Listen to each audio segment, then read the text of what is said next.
আমার ওয়াইফ বিয়ের আগে জেনা করেছে এবং সে তওবা করেছে, আমার কাছে সেই বিষয়ে প্রকাশও করেছে, এখন আমার করণীয় কি? এটা খুব বড় ধরনের একটা ত্রুটি। কোনটা? বিয়ের পর আজকাল বিশেষ করে ইয়াংদের মধ্যে এটা দেখা যাচ্ছে। অনেক দম্পতি আমাদের কাছে আসেন, অনেক ভাইরা অনেক বোনেরা আমাদের কাছে আসেন বা যোগাযোগ করেন এবং এই সমস্যাগুলোর কথা তারা বলেন। সেটা হলো বিয়ের পর বেশি ভালো সাজতে গিয়া স্বামী তার স্ত্রীকে বলে তুমি প্রমিস করো, সত্য সত্যি বলো তোমার কারোর সাথে কোনো সম্পর্ক ছিল কিনা, কারণ সমাজটা এত নষ্ট হয়ে গেছে কেউ কাউকে বিশ্বাস করতে চায় না। আবার স্ত্রীও স্বামীকে বলে তুমি সত্য সত্যি বলো ফেসবুকে কারোর সাথে কোনো ইটিস মিটিস করছো কিনা, কোনো উল্টাপাল্টা কিছু করছো কিনা।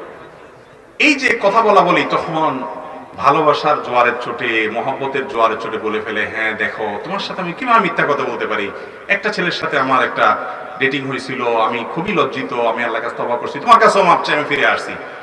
এই ছেলে হয়তো উপর দিয়ে বলে ঠিক আছে, কিন্তু এরপরে তার মনে যে খুসখুসে ভাব শুরু হয় আর সেটা দূর করতে পারে না। আমার কাছে অনেকে বলেছে এরকম। খুব ভালো করে জেনে রাখেন, অপরাধ করা একটা অপরাধ, আর অপরাধ কারোর কাছে প্রকাশ করাটা ডাবল অপরাধ। কথা কি বুঝাতে পারছি? এই জন্য কখনো নবদম্পতি হন আর যেই হন না কেন, স্বামী স্ত্রী একে অন্যকে এটা জিজ্ঞাসাই করবেন না যে তুমি কোনো খারাপ সম্পর্ক কারোর সাথে করেছো কিনা। এই প্রশ্নই করা অপরাধ, এই প্রশ্ন করবেন না।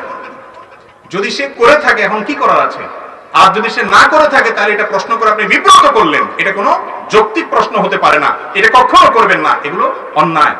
আপনার কাছে যদি সে মিথ্যা কথা বলে তাহলে কি হবে? আর সত্য কথা বললে আপনার কাছে খারাপ লাগবে, আপনি যতই ভালো সাজেন, এটা ভালো জিনিস না।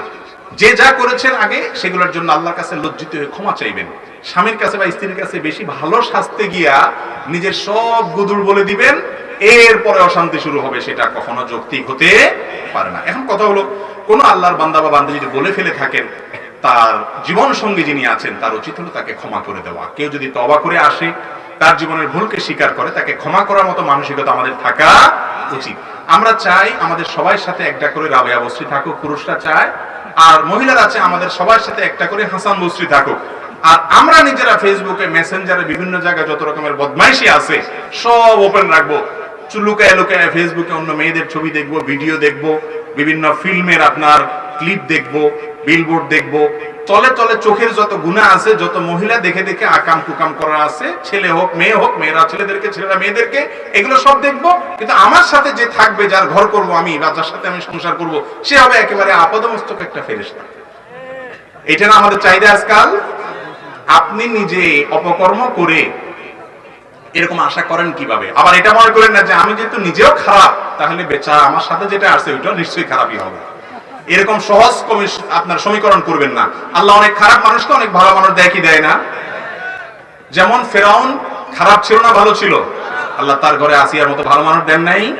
এই জন্য আপনি নিজে আকাম কুকাম করছেন দেখে আপনার জীবন সঙ্গীর প্রতিও কুদারণা করবেন যে আল্লাহ বলছে আল খাবিসাতু লিল খাবিসিনা ওয়াল খাবিসুনা লিল খাবিসাত, খারাপের সাথে খারাপ হয়, তাহলে আমার কপালে আমি যেহেতু আকাম করছি, এটা যতই ভালো সাজুক এটাও মনে হয় খারাপ তলে তলে।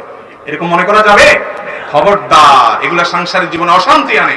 আল্লাহ আমাদেরকে বুঝার তৌফিক দান করুন।